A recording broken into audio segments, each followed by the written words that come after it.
chapter 4.1, part 4. We're still in part 4 of the book, just keep that in mind. The last two headings we're going to cover are rituals of art of healing, community, solidarity, and the other one is going to be art in the public sphere. We're only going to really look at one work in this heading. So certain artworks are only made for ritualistic use, and they have a lot of symbolic meaning. And one thing you want to think about is that when you're in something like what we're going to look at the Gallaudet masquerade piece, is that when these masks are off of this person, they don't have the significance they do while the wearer has it on. So there's an empowerment or an embodiment of a spirit and a letting go of who you are. You're sort of playing a role, but it's quite a bit deeper than that. In the tradition and in the culture or even the religion of the group of people, right? In this particular one, this honors the women in the culture and their ability to give birth and their role as mothers. So that's part of this ritual here. You can kind of see there's some objects here, like we were talking about the mask, and see how it covers the person's actual face. But we also have these whisks, and we have costumes. Now dances might be associated with this, burning of some incense or some other material, songs, of course, and different motions or gestures, and some ritual acts might be performed at this time. So when we're thinking about looking at a mask or something like that in a museum, you're seeing it out of context. This is a very powerful sort of an image and a very powerful sort of an artifact or an object, if you will, similar to something you would think of like a Christ on a cross in a church. It's really important to this culture. It's used differently, and we want to remember that. It's used in a very different way, and it's embodied, it's put on the body. Does that make sense? There's somebody embodying the spirit while putting it on their body, if that makes sense.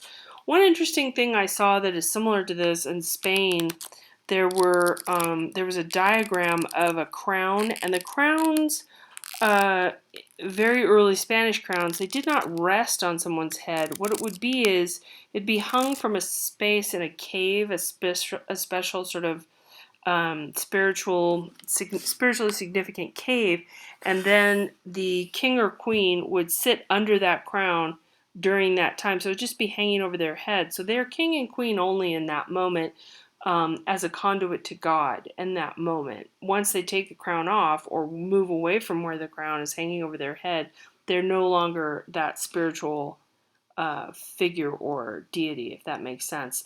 So that's somewhat true of the Gallaudet masqueraders. They are these certain spiritual body, they're embodying that spiritual creature or that conduit between the spirit world and the human world.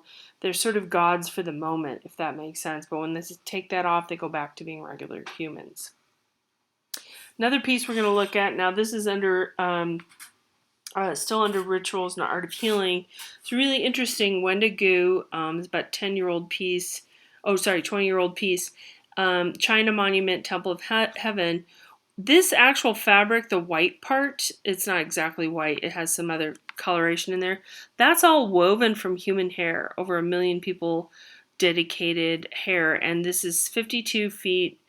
I'm going to say it looks like this measurement is the depth here. It looks like depth, height, and width as opposed to height being the first number. Because I don't think this is 52 feet high. It looks like 13 feet high. At any rate, this is fabric woven of human hair, and then she's gone back and painted in different types of script. This is the script that we recognize. This is in English here. And then some different Chinese and different Arabic scripts from all over the world. So it's unifying people in the sense that it's bringing hair from all over the world. It's made out of things from different humans from all over the world, but it looks more specifically kind of like a Buddhist temple, if that makes sense. So She's got us in a Buddhist temple, and she has brought hair together from 20 countries on 5 continents, and she's trying to build unity here. So once you go into this space, you're going to see some monitors under here, underneath these seats. You can kind of see them through there. It's a little bit easier to see right here. So you look through this very Chinese style of furniture, and then you look at the monitors through there. But it's trying to get you, this is an installation piece, it's trying to get you to feel in that moment that sense of unity of different cultures. Okay, so art in the public sphere, the last thing we're going to get into is work that is placed outside a gallery and museum. There's a lot of public art. You've seen it already. You have seen many sculptures and memorials, that kind of thing. Sometimes it's just a wall with some writing on it. Other times it's a large sculpture. We're going to look at Richard Serra's very minimal